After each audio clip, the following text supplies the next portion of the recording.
All right, ladies and gentlemen, welcome back to the channel. We're talking about the Miami Dolphins in tonight's video, and just kind of contrary to popular media belief right now, I like Tua a lot. I like the Miami Dolphins a lot. I think they have a good season ahead of them. I think they just had a good season. Obviously the second half, not winning the division, just being unfortunate to go up against Patrick Mahomes in general, but especially just on the road. One of the coldest games you could ever imagine, ever, like literally ever, record breaking cold, right? It's just an unfortunate luck of the draw. And, for me, like I'm a big Tua supporter. I like Tua a lot. I think he can get the job done. I wouldn't pay him right here, right now, because there really isn't a need to.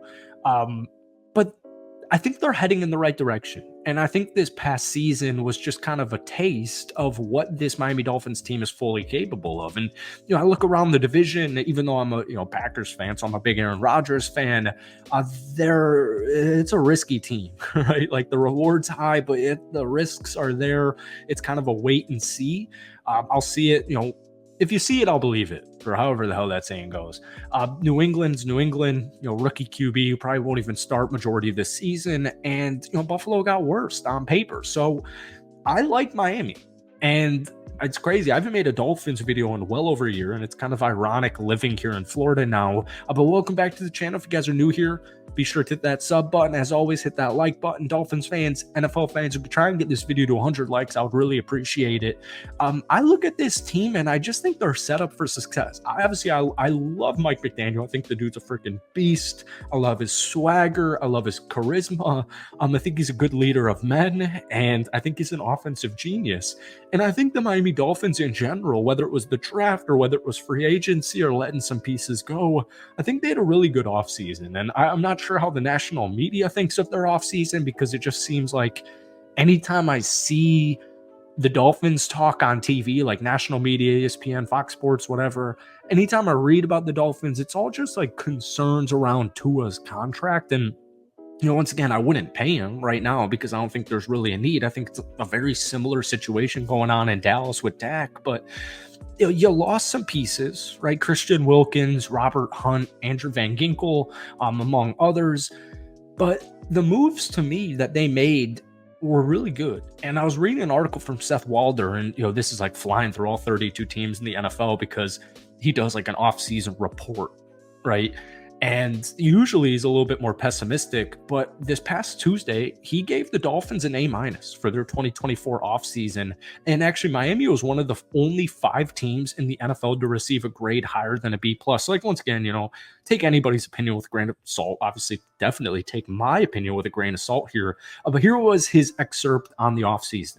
The deal I really like for is Fuller, a reliable veteran corner who is costing the Dolphins only $15 million for 2 seasons, with just $8 million fully guaranteed. He allowed 1.3 yards per coverage snap average for a corner or better in each of the past 5 seasons per NFL Next Gen Stats. I'm less excited about Jordan Brooks, considering his 35% run stop win rate was unspectacular and he struggled in coverage prior to 2023. So, I disagree with Jordan Brooks. I think that was actually a phenomenal move from the Miami Dolphins. I also think it was a good idea for Seattle to move off of him because it's just 2 different teams in 2 different situations.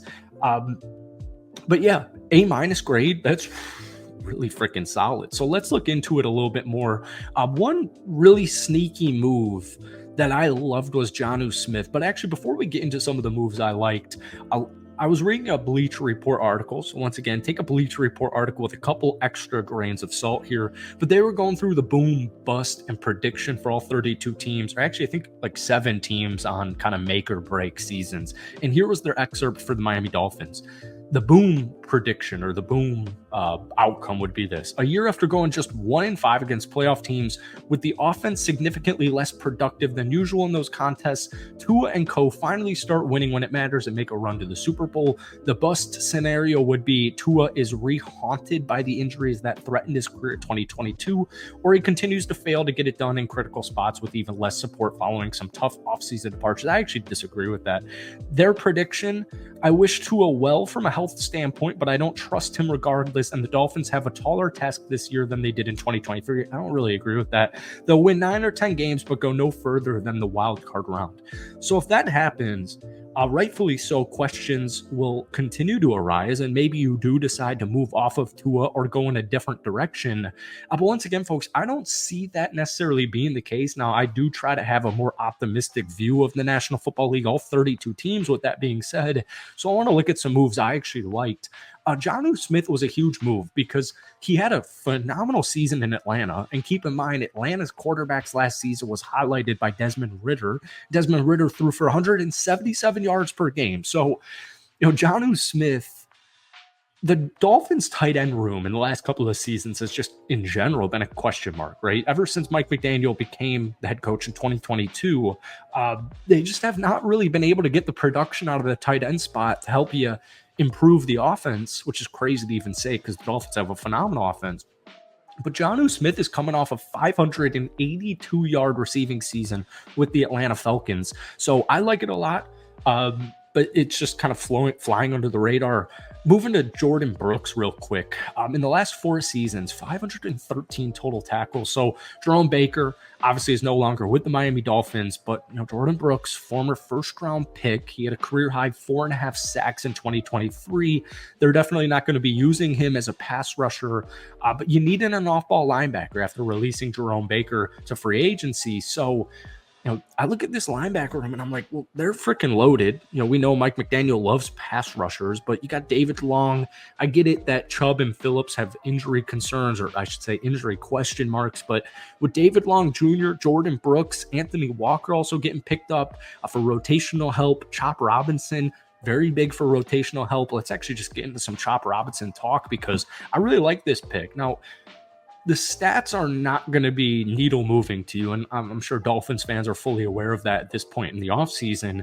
You recorded fewer than 12 sacks in 3 college years over at Penn State, but the physicality is just evident. You watch the tape, you watch the film, you watch the highlights, even some lowlights of Chop Robinson, and the dude's a physical specimen, and he's got a great first step. And once again, your linebacker room in general is just loaded. So you don't need anything crazy from Chop Robinson this season. But as far as the first round pick, I loved it. I really did. One other move that I really liked that they made, which is funny because they're one of the best rushing teams in the NFL, was your round 4 pick, number 120, running back out of Tennessee, Jalen Wright. Obviously, the Dolphins freaking love speed. Wright ran the 40-yard dash in 4.38 seconds. He also averaged 7.4 yards per carry for Tennessee last season. You got A-Chain, you got Tyreek Hill, you have Jalen Waddle, you have Mostert. It's just the fastest team in the NFL, and he just is going to be RB3, and they're only getting better. They're only getting quicker. So real quick, he also caught 22 passes for 141 yards last season. We're running out of time. Didn't get enough time to talk about what I wanted to in today's video for the most part. But my point is, this is just a make or break season. And if they fail, then all right, we'll figure it out. If they succeed, great. It's not as deep, I think, as the NFL media world is making it out to be. It's hard to win, man. It's just hard to win. And if Tua can stay healthy, I feel good about the Dolphins. So let me know what you guys are thinking down below. Give me a projected win total for Miami down below. But thank you guys for watching. Have a great rest of your weekend. Let me know if you want more Dolphins videos, and we'll see you soon.